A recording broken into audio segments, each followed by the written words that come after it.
Hindu fire brand ಶಾಸಕ ಬಸನಗೌಡ ಪಾಟೀಲ್ ಯತ್ನಾಳ್ ಹಳೆ ಮೈಸೂರು ಭಾಗಕ್ಕೆ ಕಾಲಿಟ್ಟಿದ್ದಾರೆ.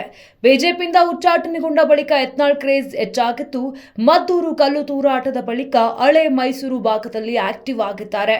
ಅಕ್ಟೋಬರ್ 12ರಂದು ಮದ್ದೂರಿನಲ್ಲಿ ಟೆಂಪಲ್ ರನ್ ಮುಂದುವರಿಸಿದ್ದಾರೆ. ಇದೇ ವೇಳೆ ಕಾಂಗ್ರೆಸ್ ಸರ್ಕಾರ ಮತ್ತು ಬಿಎಸ್ವೈ ಕುಟುಂಬದ ವಿರುದ್ಧ ಗುಡುಗಿದ್ದಾರೆ. ಪ್ರಿಯಾಂಕ್ ಖರ್ಗೆ ಒಬ್ಬ ಬಚ್ಚ ಮುಸ್ಲಿಂ ಓಲೈಕೆಗಾಗಿ ಹೇಳ್ತಾರೆ. ಇನ್ನು ಆರ್ಎಸ್ಎಸ್ ಚಟುವಟಿಕೆಗಳನ್ನು ನಿಷೇಧಿಸುವಂತೆ ಪ್ರಿಯಾಂಕ್ ಖರ್ಗೆ ಪತ್ರಕ್ಕೂ ಯತ್ನಾಳ್ ಟಾಂಗ್ ಕೊಟ್ಟಿದ್ದಾರೆ. ಪ್ರಿಯಾಂಕ್ ಖರ್ಗೆ ಒಬ್ಬ ಮಹಾ ಮೂರ್ಖ, ಇವನು ಒಬ್ಬ ಬಚ್ಚ, ನೆಹರು ಸೇರಿ ಯಾರೊಬ್ಬರು ಮಾಡಿಲ್ಲ, ಇವನು ಮಾಡ್ತಾನ. ಆರ್ಎಸ್ಎಸ್ ಬ್ಯಾನ್ ಮಾಡಲು ಸಾಧ್ಯವಿಲ್ಲ.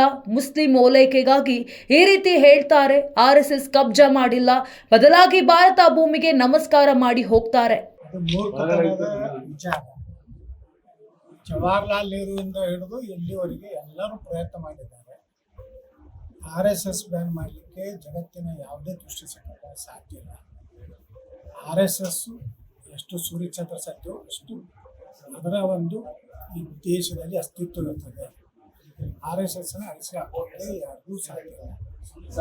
ಕೇವಲ ಮೂರ್ಖತನ ಮತ್ತು ಮುಸ್ಲಿಂ ತುಷ್ಟೀಕರಣ ಸಲುವಾಗಿ ಈ ರೀತಿ ಮುಸ್ಲಿಮರ ಖುಷಿಪಡಿಸಲಿಕ್ಕೆ ಇಂಥ ಹೇಳಿಕೆಗಳನ್ನು ಬಾಲಿಶ ಹೇಳಿಕೆಗಳನ್ನು ಪ್ರಿಯಾಂಕ್ ಖರ್ಗೆ ಕೊಡ್ತಾರೆ. ಏನ್ ಕ್ರಮ ಕೈಗೊಳ್ತೀರಿ ಸರ್? ಈಗ ಅಂದ್ರೆ ನ್ಯಾಯಾಲಯ ಅವರೆಲ್ಲ ವ್ಯವಸ್ಥೆ ಇದೆ ದೇಶದಲ್ಲಿ.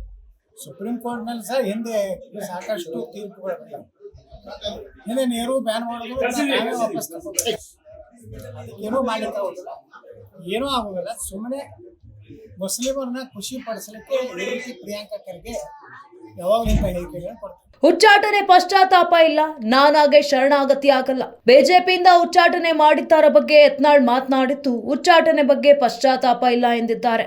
ಬಿಜೆಪಿ ಉಚ್ಚಾಟನೆ ಮಾಡಿದೆ, ನನ್ನನ್ನ ಜನರು ಉಚ್ಚಾಟನೆ ಮಾಡಿದ್ದಾರಾ? ಬಿಜೆಪಿ ಯಡಿಯೂರಪ್ಪ ಅವರ ಕುಟುಂಬದ ಮೇಲೆ ನಿಂತಿಲ್ಲ. ಆ ಭ್ರಷ್ಟ ಕುಟುಂಬಕ್ಕೆ ಕೈ ಮುಗಿಯುವ ಅಗತ್ಯ ಇಲ್ಲ. ಯಡಿಯೂರಪ್ಪ ಕುಟುಂಬದಿಂದ ಬಿಜೆಪಿ ಹೊರಗೆ ಬರಬೇಕು, ನಾನಾಗೆ ಹೋಗಿ ಶರಣಾಗತಿ ಆಗಲ್ಲ ಎಂದು ಯತ್ನಾಳ್ ಹೇಳಿದರು. ನಾನು ಭಾಳ ಖುಷಿ ಆಗೋದೇನೆಂದರೆ ಇಡೀ ಕರ್ನಾಟಕದಲ್ಲಿ ನಾನು ಸುತ್ತಾಡ್ತಾ ಇದ್ದೀನಿ. ಬೀದರ್ನಿಂದ ಹಿಡಿದು ಎಲ್ಲ ರಾಜ್ಯದ ಮೂಲೆ ಅಡ್ಡಾಡ್ತಾ ಇದ್ದೀನಿ.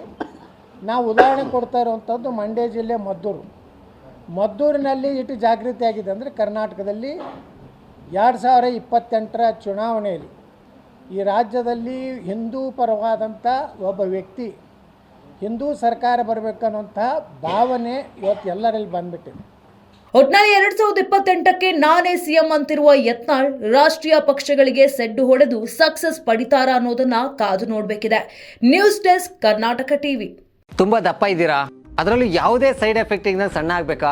ಎಷ್ಟೋ ಜನ ಹೇಳ್ತಾ ಇದ್ರಿ, ಸರ್ ನಾನು ಜಿಮ್ಗೆ ಹೋಗ್ತಾ ಇದ್ದೀನಿ ಆದ್ರೂ ಸಣ್ಣ ಆಗ್ತಾ ಇಲ್ಲ ಸರ್, ವರ್ಕೌಟ್ ಮಾಡ್ತಾ ಇದ್ದೀನಿ ಆದ್ರೂ ಸಣ್ಣ ಆಗ್ತಾ ಇಲ್ಲ ಅಂತ ಹೇಳ್ತಾ ಇದ್ರಲ್ಲ. 100% ಯಾವ ಜಿಮ್ಗೂ ಹೋಗ್ದಂಗೆ ವರ್ಕೌಟು ಮಾಡ್ದಂಗೆ ನೀವು ಸಣ್ಣ ಆಗ್ಬೋದು. ಪ್ರತಿದಿನ ಬೆಳಿಗ್ಗೆ ಸಂಜೆ 2 ಟೈಮ್ ನಮ್ಮ ಜೀನಿ ಸ್ಲಿಮ್ನ ಯೂಸ್ ಮಾಡಿ ಯಾವುದೇ ಸೈಡ್ ಎಫೆಕ್ಟ್ ಇಲ್ದಂಗೆ ನೀವು ಸಣ್ಣ ಆಗ್ತೀರಾ. ಯಾಕೆಂದ್ರೆ ಜೀನಿ ಸ್ಲಿಮ್ಮು ಒಂದು ಉತ್ತಮ ಆಹಾರ.